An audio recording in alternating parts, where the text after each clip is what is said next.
పెద్దలందరికీ నా సందర్కున్ రామ్ రామ్. నా పేరు ఆత్రం సుశీల సార్. నా గ్రామం పేరు బాబేరా, బోత్ మండల్ సార్. నేను ఆదివాసీ గిరిజన గోండ్ మహిళ సార్. నేను అలాగే నా పేరు సుశీల, బోత్ మండల్. తర్వాత మా సంఘం పేరు సార్ జంగుబాయి సంఘం. బిఓ పేరు గణపతి సార్. అందులో నేను 2005లో నేను సంఘంలో జాయిన్ అయినా సార్. 2005లో జాయిన్ అయిన తర్వాత సబ్ద్రియాలు కానీ సిఆర్పికి చేసిన సార్.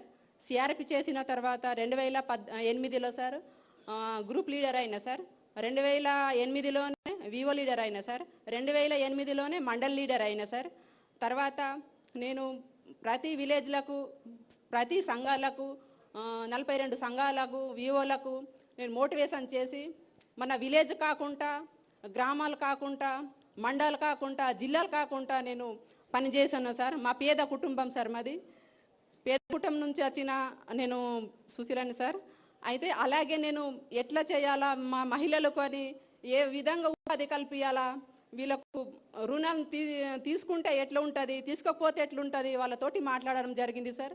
అలాగే నేను 2005లోనే జాయిన్ అయిన తర్వాత 10,000 రూపాయలు రుణం తీసుకున్నా సార్. 10,000 రూపాయలు రుణం తీసుకుని 5,000 రూపాయలు తీసుకొని పెట్టుబడి చేనులోకి పెట్టిన సార్. మా సారు వ్యవసాయం చేస్తున్నారు సార్. మా భర్త సౌకర్య దగ్గర పోతే ఇన్ని అప్పులు అవుతాయి, సౌకర్య దగ్గర పోతే వచ్చిన డబ్బులు సుఖ, కొన్ని డబ్బులు సుఖ మిగిలాయి, వాళ్ళకే పోతాయని నేను సంఘంలో చేరుకుంటా. సంఘంలో చేరిన తర్వాత నేను మన పొదుపుకు, మన అప్పులు డబ్బులు తీసుకొని మన వ్యవసాయానికి పెడతామని మా భర్తకు చెప్పేసి నేను వ్యవసాయంలో పెట్టిన సార్.